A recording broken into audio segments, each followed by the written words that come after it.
Okay, so today we are going to discuss another lecture in our ASP.NET course series, and today we will be discussing the Razor syntax in detail.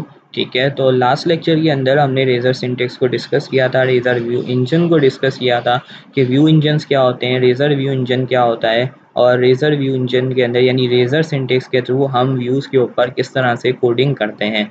सो आज के इस lecture के अंदर हम देखेंगे कि अगर हमें व्यूज़ के ऊपर इफ एल्स कंडीशंस यूज़ करनी हो, या फिर हमें फॉर ईच लूप को यूज़ करना हो या फॉर लूप को यूज़ करना हो, तो वो हम किस तरह से कर सकते हैं। तो now this is the same project that we are using that we were using in the last lecture. So मैं यहाँ से इसको रिमूव करता हूँ और लेट्स से सम और ये मैसेज को भी रिमूव करता हूँ। ठीक है, so now what we are going to do, मैं यहाँ पर लेट्स से मुझे इफ एल्स कंडीशन लगानी है और ये चेक करना है कि अगर मेरे पास वैल्यू असद आती है तो मैं बोलता हूँ कि भाई this is working as we want, और अदरवाइज मैं एल्स के अंदर कुछ और मैसेज शो करना चाहता हूँ। तो let's say we have a var variable. ठीक है, सो वेरिएबल बनाते हैं और यहाँ पर ब्लॉक स्टेटमेंट्स हैं। ठीक है, तो यहाँ पर मैंने एक वेरिएबल बनाया और उसको नाम दे दिया लेट्स से, उसके अंदर value they the Asad.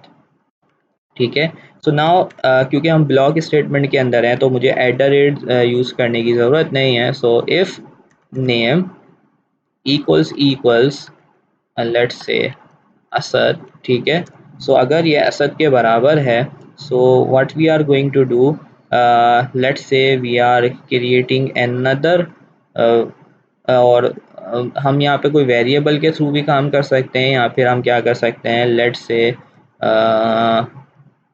Let's say मैं यहाँ पर एक और वेरिएबल बना लेता हूँ वार मैसेज और लाइक दिस। ठीक है, सो मैं यहाँ मैसेज में पास कर देता हूँ मैसेज इक्वल्स टू वैल्यू सक्सेस्ड। ठीक है, और लेट्स से एल्स के अंदर मैं इसको बोल देता हूँ भाई, एल्स के अंदर मैसेज के अंदर आ जाए वैल्यू इज रॉन्ग। ठीक है, यानी या फिर हम कह देते हैं रॉन्ग वैल्यू इज सप्लाइड। ठीक है, इस तरह का कोई भी मैसेज पास कर सकते हैं।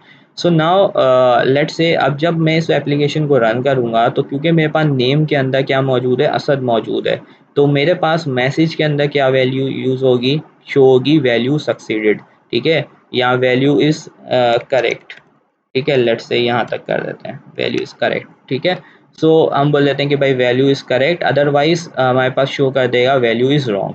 सो इस लाइन के बाद लेट्स से HR के बाद मैं अब यहाँ पर बोलता हूँ कि हम H2 कोड के अंदर हम शो करवाना चाहते हैं मैसेज, और मैसेज को शो करवाना चाहते हैं, उसके बाद मैं HR यूज़ कर रहा हूँ। ठीक है, सो नाउ अगर मैं अब इसको रन करूँगा, ठीक है, सो अब इसको जब मैं रन करूँगा तो आप देखेंगे कि मेरे पास पहले this is index page of shared folder लिखा हुआ आएगा, और उसके बाद हमारा मैसेज आएगा, और उसके बाद डेट टाइम आएगी। सो टेस्ट इंडेक्स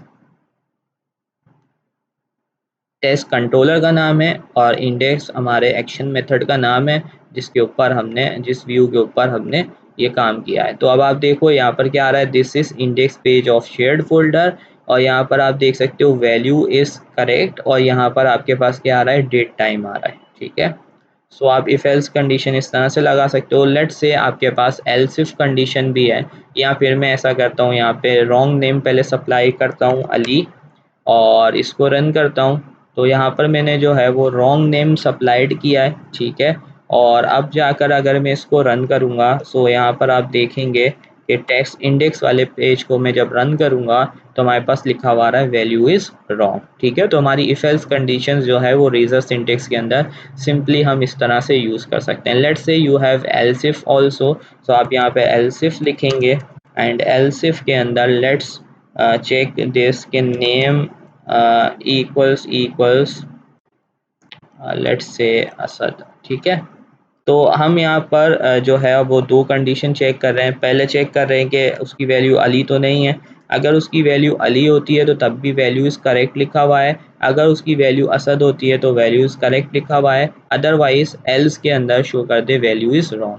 सो अब अगर आप ऊपर से आते हो तो हमारे पास नेम के अंदर क्या आ रहा है, असद आ रहा है, ठीक है। सो हम अगेन अगेन जब मैं इसको रन करूँगा इस प्रोजेक्ट को, सो यू कैन सी कि हमारे पास क्या शो होगा, हमारे पास वही रिजल्ट शो होगा जो अभी शो हो रहा था कि वैल्यू इज़ करेक्ट, क्योंकि असद और दोनों को हमने चेक किया, यानी अली की वैल्यू को भी चेक किया है और असद की वैल्यू को भी यहाँ पर हमने चेक किया है, ठीक है। सो इस तरह से जो है ना वो हम इफ एल्स कंडीशंस को यूज़ कर सकते हैं। Let's say now you want to display even numbers और लेट्स से प्राइम नंबर्स, या इस तरह की कोई लॉजिक आ जाती है जहाँ पर आपको रिपीटेशन चाहिए, आपको ज़्यादा डेटा दिखाना है, रिपीटेटिव जो है वो स्टेटमेंट्स को रन करना है। सो वहाँ के लिए आपको यूज़ करना पड़ता है फोर लूप, ठीक है। तो फोर लूप किस तरह से बनाएंगे, सो एट द रेट फोर, और लेट्स से हम इवन नंबर्स को प्रिंट करना चाहते हैं, तो मैंने बोला integer i equals to one, integer i less than 10, और यहाँ पर मैंने आई को आई प्लस आई को इंक्रीमेंट करा देते हैं, ठीक है, आई प्लस इक्वल टू 2 कर देते हैं, ठीक है। और यहाँ पर आकर what I am going to do, मैं यहाँ पर एक पी टैग के अंदर, ठीक है, इवन नंबर्स को प्रिंट करवा रहा हूँ, ठीक है। एट द रेट आई को मैंने यहाँ पे प्रिंट करवा दिया, और इससे पहले मैंने एक हेडिंग दे दी H3 इवन नंबर्स, ठीक है।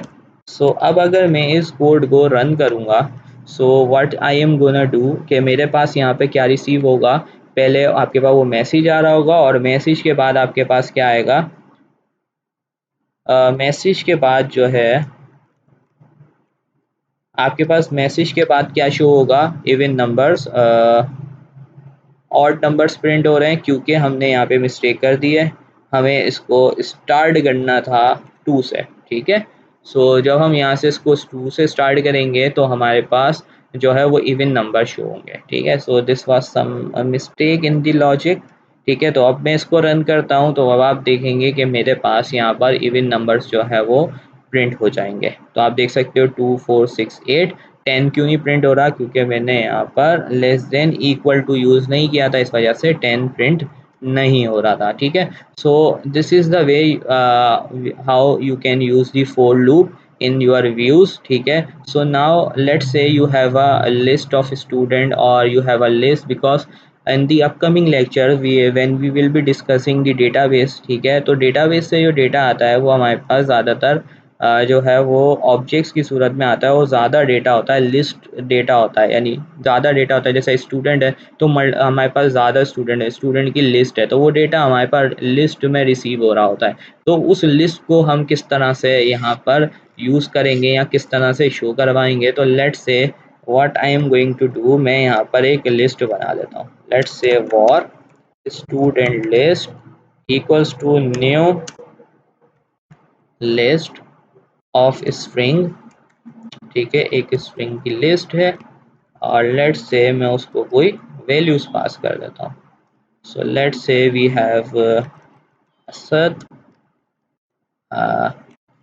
अली, खालिद एंड अमजद, ठीक है। और ओके, सो ये लिस्ट हमारे पास बन गई है जिसके अंदर 4 स्टूडेंट्स हैं। So now we want to display the student list here. So मैं यहाँ इवन नंबर से पहले स्टूडेंट की लिस्ट दिखाना चाहता हूँ, तो let's say we have a UL, ठीक है, ऑन ऑर्डर लिस्ट ले लेते हैं, ठीक है।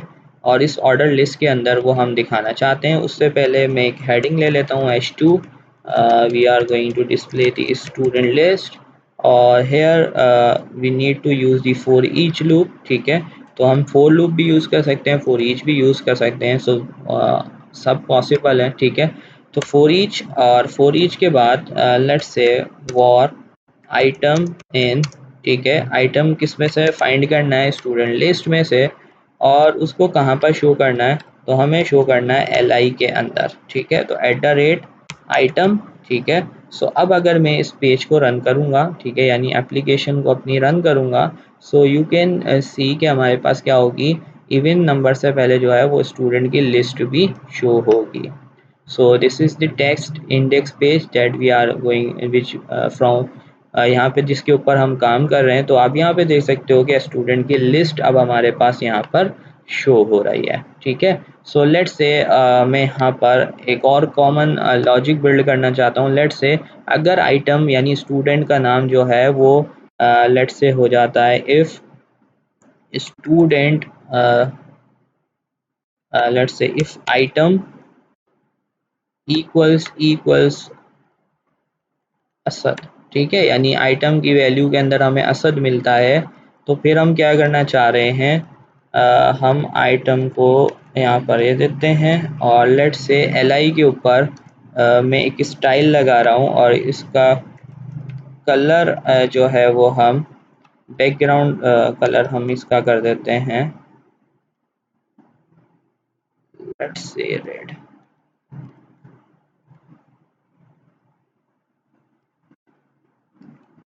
रेड, ठीक है। सो मैंने बोल दिया कि अगर वैल्यू के अंदर यानी लिस्ट के अंदर हमें मिलता है आइटम असद, तो उसका कलर क्या हो जाए, रेड हो जाए। अदरवाइज एल्स के अंदर हम एज इट इज़ जो है वो उसको एल आई के अंदर प्रिंट करवा देते हैं। ठीक है, तो इस तरह से जो है ना वो आप अपनी लॉजिक्स वगैरह व्यूज़ के ऊपर लिख सकते हैं। ठीक है, सो अब अगर मैं इसको रन करूँगा और अगर हमारे पास लिस्ट में असद जो है वो वैल्यू मौजूद होगी, तो उसका जो बैकग्राउंड है कलर है वो रेड हो जाएगा, बाकी सबका data as it is show हो जाएगा।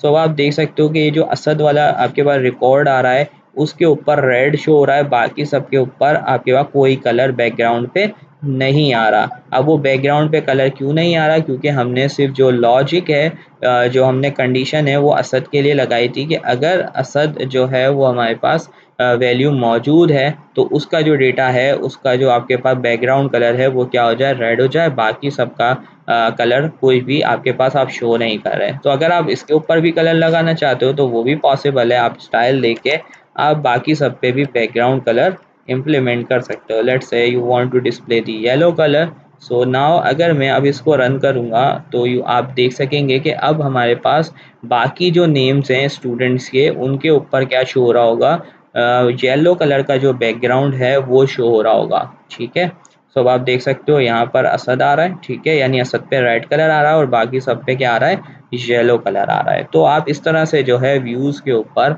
अपने रेजर सिंटेक्स को यूज़ करते हुए अपनी लॉजिक्स वगैरह for each loop if else condition तो उनको ईजिली यूज़ कर सकते हैं। सो होपफुली आज का लेक्चर आपको समझ आया होगा। तो आज के इस लेक्चर में जस्ट हमने इफ एल्स कंडीशंस को और फॉर लूप को समझा कि हम रेजर सिंटेक्स के अंदर इफ एल्स कंडीशन और फॉर लूप को किस तरह से यूज़ कर सकते हैं। तो आज के इस लेक्चर में इतना ही, इंशाल्लाह मिलते हैं नेक्स्ट वीडियो में, तब तक के लिए